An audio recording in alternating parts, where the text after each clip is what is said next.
Good morning. Let me tell you a happy story. One of my students got beaten up. Well, my name is Paul Chandy. I am the pilgrim in progress, paving the path to Christ. We'll go back to our story in a minute. Give praise in every circumstance. Give thanks in every circumstance, for that is God's will for you. I'm paraphrasing 1 Thessalonians 5:16 to 18. It is God's will for us to be joyful and full of praise. Yesterday I said,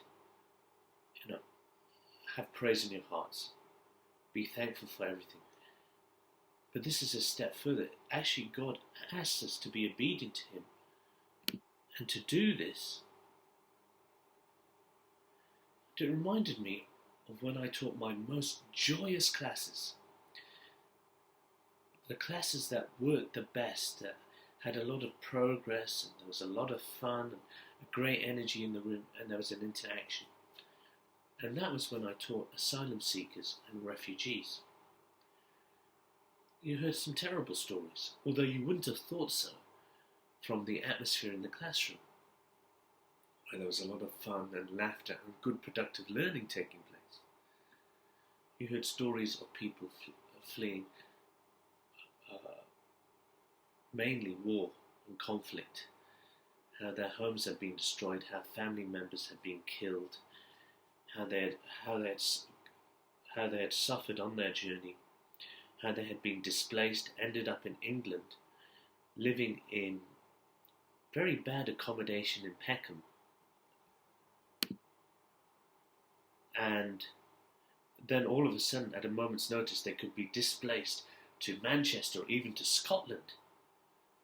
And there was that uncertainty and worry there.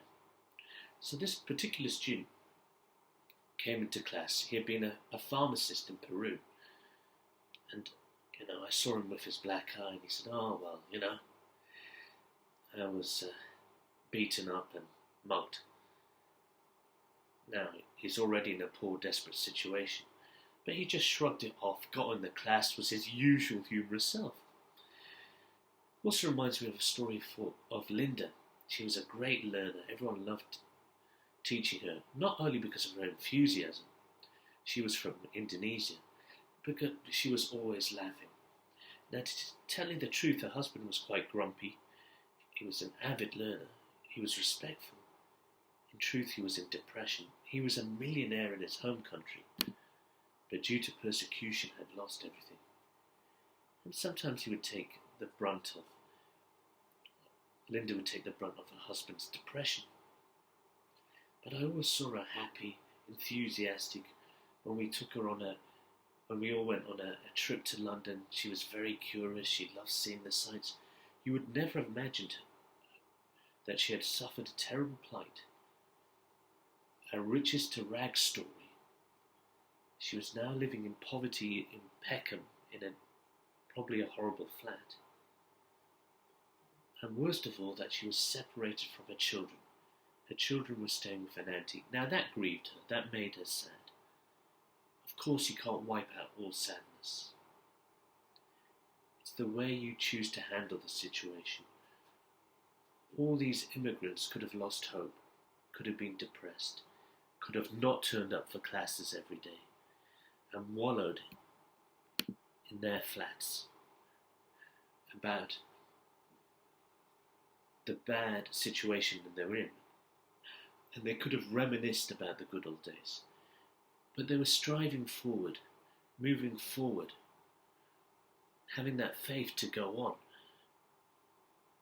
And without, in a sense, any promise, all they knew was, let's be happy now. Let's be joyful now. Let's give thanks in all circumstances. And as a Christian, and a lot of us go through pain, and it's okay to feel occasionally sad, but not to dwell in it. Remember this line, give thanks in all circumstances. And it's a command, for this is God's will for you.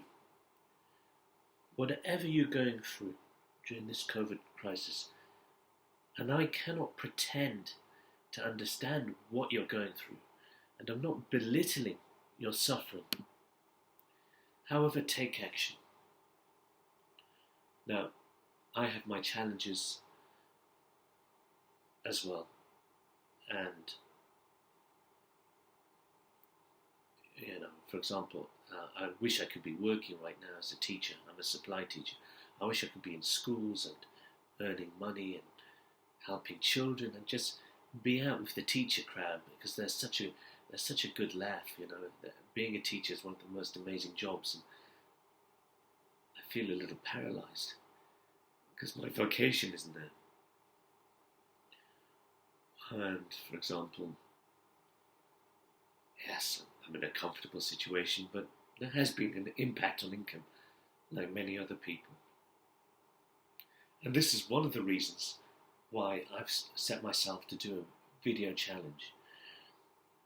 I want to reaffirm my faith, shout out my faith, testify about my faith, so that it goes stronger and stronger, and so that God will make me a rock, a buttress against all these troubles, and in doing so, support and help others.